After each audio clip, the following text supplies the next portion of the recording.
அந்த கவிதை ஒன்றை தந்து இணைத்துக் கொள்ளுமாறு கூட கேட்டிருக்கிறார். அந்த கவிதையினை தொடர்ச்சியாக நாங்கள் இணைத்துக் கொள்ளலாம்.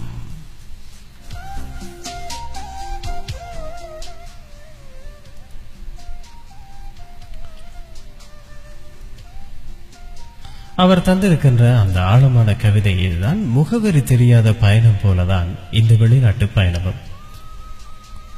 முகவரி தெரியாத பயணம் போலதான் இந்த வெளிநாட்டு பயணமும்.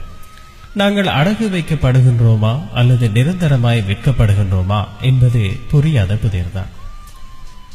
எங்கோ வேற்று கிரகம் வந்துவிட்டோமோ என்ற அச்சத்தை பேச தெரிந்தும் பேசாமல் செல்லும் மனிதர்கள்,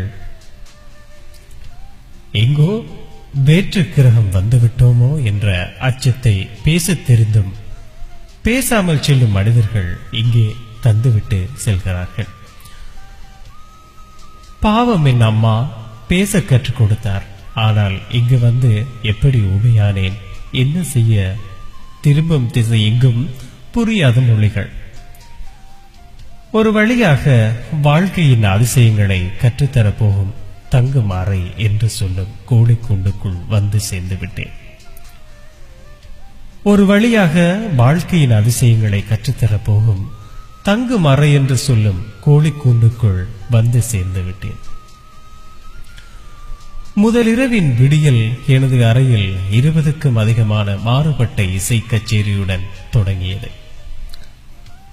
செல்போன் அலாரங்களைத்தான் சொன்னேன். 3 மணிக்கு எழுந்து 50 நிமிடங்கள் வரிசையில் நின்று 20 நிமிட போராட்டத்திற்கு பிறகு காலை கடன்களை முடித்து கிடைத்தும் கிடைக்காத காய்ந்த ரொட்டிகளை கைகளில் ஏந்திக் கொண்டு கிளம்புவதற்காக வேகமாய் ஹார்ன் எழுப்பும் வாகனத்தை நோக்கி மின்னல் வேகத்தில் ஓடி வந்து ஏறி எங்கோ ஓரத்தில் கொஞ்சமாய் கிடைத்த இருக்கையில் உடம்பின் பாதி பாகத்தை அமர்த்தி வாங்கிய பெரும் மூச்சில் உணர்ந்தேன் படிப்பின் அருமையை.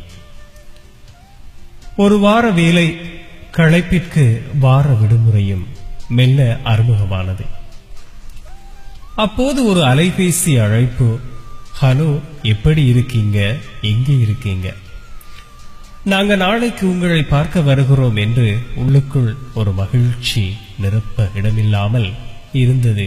அப்பொழுது ஆஹா, என்னையும் பார்க்க இத்தனை உறவுகளா என்று வியப்போடு புன்னகைத்தேன்.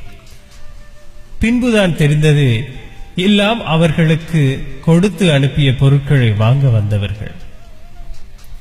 எல்லாம் அவர்களுக்கு அனுப்பிய பொருட்களை வாங்க வந்தவர்கள் என்று.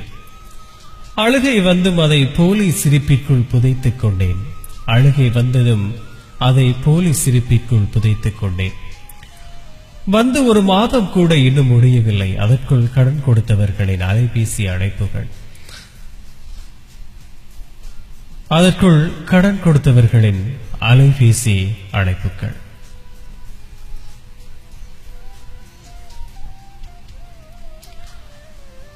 என்னப்பா பணம் வாங்கி ரொம்ப நாளாச்சு என்று. இதற்கிடையில் மனைவியின் அன்பான உபசரிப்போடு மெல்ல தொடங்கிய இன்ப அதிர்ச்சி. மாமா, நீங்க அப்பாவாக போறீங்க என்று. எப்படி சொல்வதென்று தெரியவில்லை. ஆனந்தத்தின் ஆரவாரத்தை. காலங்களும் ஓடியது. கடனை கட்டி முடிக்கவே பல வருடங்கள் கழிந்தது. மீண்டும் மனைவியின் பல அழைப்புகள். என்னங்க, பையனை பள்ளியில் சேர்க்க போகிறேன். என்னங்க, பையன் 10ஆம் வகுப்பு படிக்க போறான். என்னங்க, பையன் கல்லூரியில் சேரணுமாம். இப்படி தேவைகளின் பட்டியல். நான் வீடு திரும்ப வேண்டும் என்ற எண்ணத்தையே அடியோடு நீக்கியது என் மனதில் இருந்து. இன்று நான் வீடு திரும்ப வேண்டும் என்ற எண்ணத்தையே அடியோடு நீக்கியது என் மனதிலிருந்து. லண்டனிலிருந்து அந்த அன்பு சொல்லும் அருமையான கவிதை எங்களுக்காக அனுப்பி வைத்திருக்கின்றார். சிகரம் சர்வதேச வானொலி தித்திக்குதே நிகழ்ச்சி வழி அந்த கவிதையினை நாங்கள் தமிழ விட்டிருக்கின்றோம்.